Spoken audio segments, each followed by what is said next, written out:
What's up, you guys? I'm back. Decide You're Awesome. I'm going to do another one of these videos. Why? Why am I going to do another one of these videos? It's been so long. We thought you abandoned us. Well, I tried to hand this off to someone else, but apparently you guys don't know how to work a camera or something, because I don't think we got like one submission. That's not bad. It just happened. I'm gonna do a few of these, but also I want to say why I got back into this. But first, the whole black screen thingy. Go!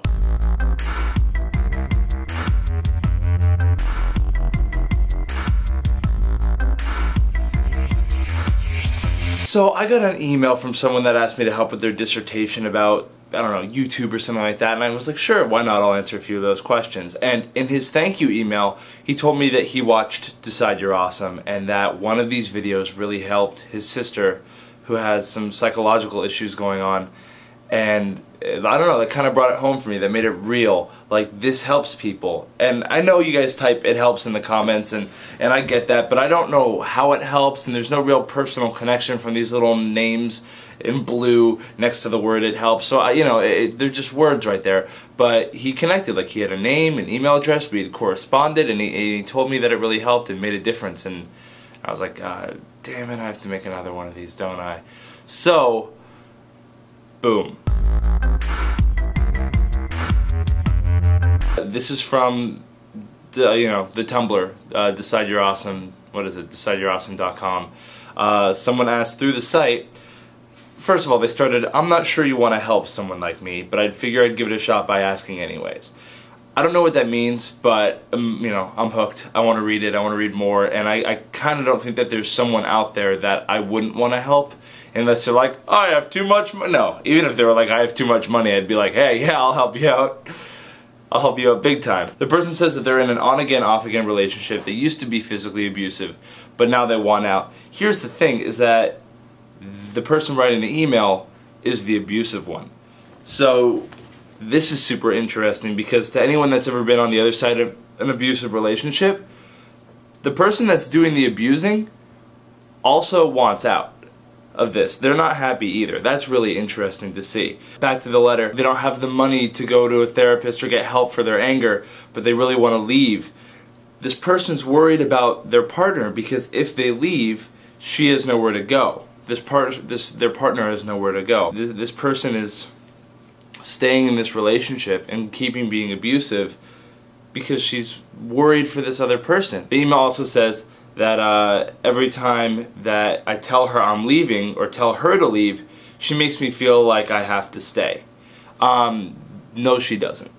You feel like you have to stay. She can't make you feel anyway. So if you want to leave, leave. If you're worried about her, that's fine, but also consider that they're stronger than you think that they are. We build up these visions in our mind of someone, that they are not strong enough, that they need our help, when in reality they're fine just on their own.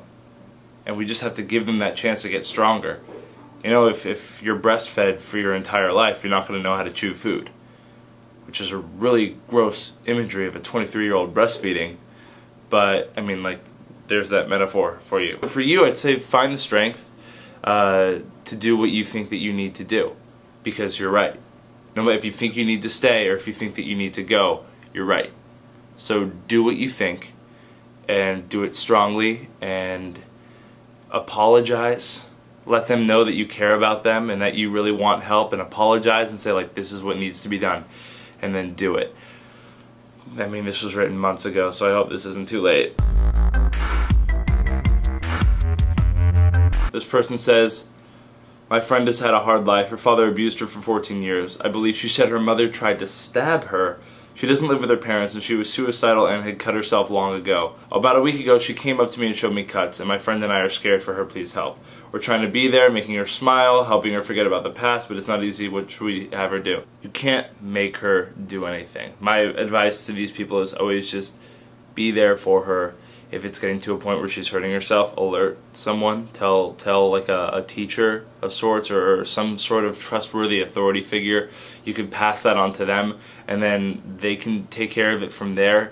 But really, I think you're doing the right thing and just looking at her for her. And you know, when people cut, if you look at them as a cutter, you're just perpetuating that. If you're like, "Oh, there's that girl, she cuts, we should pity her," then she's going to feel it, and she's going to know, and she's going to continue to cut. But if you can look past the cutting just to, you know, who she is and the great person that she is, and really interact with her on that level, she'll notice.